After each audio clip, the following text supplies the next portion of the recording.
आज के इस दिलचस्प विश्लेषण में हम इतिहास के पन्नों से एक ऐसी कहानी खंगालने वाले हैं जिसने असल में आज की आधुनिक दुनिया का पूरा नक्शा ही बदल कर रख दिया। हम बात कर रहे हैं 19वीं सदी के यूरोप की। एक ऐसा समय जब राष्ट्रवाद की एक ऐसी जबरदस्त लहर उठी जिसने सदियों पुराने राजघरानों की नींव हिला दी और देशों की सीमाओं को पूरी तरह से फिर से खींच दिया। तो चलिए इतिहास के इस रोमांचक सफर पर चलते हैं। आज की हमारी इस चर्चा में हम एक एक करके इन अहम पड़ावों से गुजरेंगे। सबसे पहले राष्ट्र राज्य के जन्म को समझेंगे, फिर नेपोलियन और उदारवादी राष्ट्रवाद पर बात करेंगे, उसके बाद रूढ़िवादी वापसी, फिर संस्कृति और रोमांटिसिज्म का दौर, और अंत में 1848 की उन बड़ी क्रांतियों को देखेंगे जिन्होंने पूरे महाद्वीप को झकझोर कर रख दिया। तो चलिए सबसे पहले बात करते हैं हमारे पहले विषय की, राष्ट्र राज्य का जन्म। राष्ट्रवाद सुनने में ये शब्द आज बहुत ही आम लगता है ना, लेकिन उस दौर में ये एक बिल्कुल नया और बेहद रैडिकल विचार था। इसने सब कुछ पलट कर रख दिया। इस विचार ने लोगों की वफादारी को किसी एक राजा से हटाकर एक साझा सामूहिक पहचान की तरफ मोड़ दिया। लोग अचानक से एक भाषा, धर्म और संस्कृति के आधार पर खुद को एक एकजुट राष्ट्र के रूप में देखने लगे थे। इस बदलाव की गहराई समझने के लिए जरा उस पुराने यूरोप की कल्पना कीजिए। पूरा यूरोप विशाल साम्राज्यों का एक ऐसा जाल था जिस पर राजाओं और राजवंशों का राज चलता था। इन राजाओं के पास असीमित शक्तियां थीं और वे आम जनता से सिर्फ एक ही चीज की उम्मीद करते थे, और वो थी अंधी वफादारी। उन्हें लोगों की संस्कृति या भाषा से कोई खास मतलब नहीं था। अब आगे बढ़ते हैं हमारे दूसरे विषय पर, नेपोलियन और उदारवादी राष्ट्रवाद का उदय। फ्रांसीसी क्रांति ने उस पुराने राजशाही ढांचे को तोड़ा और नेपोलियन के लिए रास्ता साफ किया। नेपोलियन का 1804 का सिविल कोड, जिसे नेपोलियन कोड भी कहते हैं, सच मानिए उस समय का एक बहुत बड़ा गेम चेंजर था। इसने जन्म के आधार पर मिलने वाले सारे विशेषाधिकार एक झटके में खत्म कर दिए। कानून के सामने सबको बराबर कर दिया गया, किसानों को दास प्रथा से आज़ादी मिली और पूरे देश के लिए एक समान कानून और मुद्रा लागू की गई। इसने एक मजबूत और आधुनिक अर्थव्यवस्था की नींव रखी। लेकिन यहाँ एक बात ध्यान देने वाली है, इस आज़ादी का असर पूरे यूरोप में एक जैसा बिल्कुल नहीं था। पश्चिमी यूरोप में जहां ज्यादातर किसान स्वतंत्र हो रहे थे या छोटे जमीन मालिक बन गए थे, वहीं पूर्वी और मध्य यूरोप की तस्वीर बहुत भयानक थी। वहां अभी भी खेतीहर दास मौजूद थे जो शक्तिशाली जमींदारों की विशाल जागीरों से जीवन भर के लिए बंधे हुए थे। इसी दौरान समाज का ढांचा भी तेजी से बदल रहा था। एक तरफ अमीर उच्च वर्ग था और दूसरी तरफ गरीब श्रमिक वर्ग जो फैक्ट्रियों में बहुत मुश्किल हालात में पिस रहा था। पर इन सब के बीच एक बिल्कुल नया मध्य वर्ग उभर कर सामने आया। इसमें पढ़े लिखे उद्योगपति, डॉक्टर, वकील और बिजनेसमैन शामिल थे। यही वो खास वर्ग था जिसने उदारवादी राष्ट्रवाद का झंडा उठाया और राष्ट्रीय एकता की मांग की। इस नए मध्य वर्ग के लिए उदारवाद का सीधा सा मतलब था व्यक्तिगत आज़ादी और एक ऐसी सरकार जो लोगों की मर्जी से बनी हो। अगर इसे आर्थिक नजरिए से देखें तो 1834 का ज़ोल्बराइन कस्टम यूनियन इसका सबसे बेहतरीन उदाहरण है।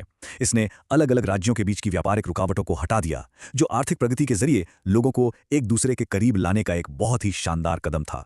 लेकिन इतिहास कभी भी एक सीधी रेखा में नहीं चलता। अब आते हैं अपने तीसरे विषय पर, रूढ़िवादी वापसी। 1815 में जब नेपोलियन की हार हुई तो बदलाव की ये तेज आंधी अचानक से रोक दी गई। ऑस्ट्रिया के चांसलर ड्यूक मेटरनिक की अगुवाई में वियना संधि तैयार की गई। इन पुरानी ताकतों का मकसद बिल्कुल साफ था, नेपोलियन द्वारा लाए गए सभी बदलावों को पूरी तरह से मिटा देना।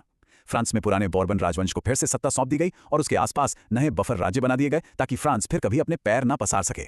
इन नए शासकों की सोच जरा हटके थी। ये मानते थे कि राजशाही, चर्च और कड़े सामाजिक नियमों जैसी पारंपरिक संस्थाओं को हर कीमत पर बचाया जाना चाहिए। ये लोग अचानक होने वाले बदलावों से बहुत डरते थे और चाहते थे कि समाज बस धीरे धीरे विकसित हो ताकि उनकी कुर्सी हमेशा सुरक्षित रहे। और इसका सबसे बड़ा खामियाजा भुगता आम जनता ने। इन राजाओं ने अखबारों, किताबों, नाटकों और यहां तक कि संगीत पर भी कड़े सेंसरशिप कानून थोप दिए। मतलब जो भी चीज सरकार या उनकी सत्ता पर सवाल उठाती उसे तुरंत बैन कर दिया जाता था। बिल्कुल कोई आज़ादी नहीं। हमारा चौथा विषय है संस्कृति, रोमांटिसिज्म और प्रतिरोध। अब जब राजनीति में सीधे विरोध करना नामुमकिन हो गया तो विरोध ने एक नया रास्ता ढूंढ लिया, और ये रास्ता था कला और भावनाओं का। रोमांटिसिज्म यानी रूमानियत ने विज्ञान और तर्क को पूरी तरह से किनारे कर दिया। इसके बजाय विचारकों ने सीधे दिल, भावनाओं और रहस्यमयी एहसासों पर फोकस किया।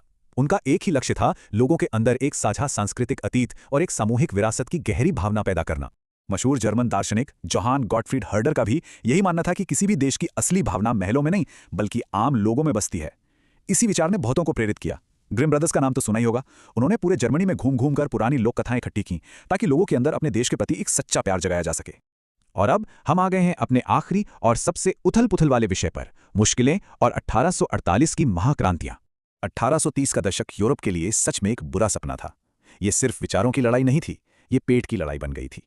आबादी बेतहाशा बढ़ रही थी, नौकरियां थी नहीं। लोग गांव से भागकर शहरों की गंदी मलिन बस्तियों में रहने को मजबूर थे। ऊपर से सस्ती मशीनी चीजों ने छोटे कारीगरों की कमर तोड़ दी थी। इस बदहाली ने एक ऐसे बारूद का ढेर तैयार कर दिया जिसे फटने के लिए बस एक चिंगारी की जरूरत थी। और वो चिंगारी भड़क उठी। 1821 में ग्रीस की आज़ादी की लड़ाई ने माहौल बनाया। फिर 1830 में फ्रांस में बगावत हुई जिसने वहां के रूढ़िवादी राजा को उखाड़ फेंका। और 1848 आते आते तो ये आग पूरे यूरोप में फैल गई। एक के बाद एक कई क्रांतियां भड़क उठीं। 1848 की इस महाक्रांति में उसी पढ़े लिखे मध्य वर्ग ने एक सुर में संविधान, प्रेस की आज़ादी और संगठन बनाने की मांग कर डाली।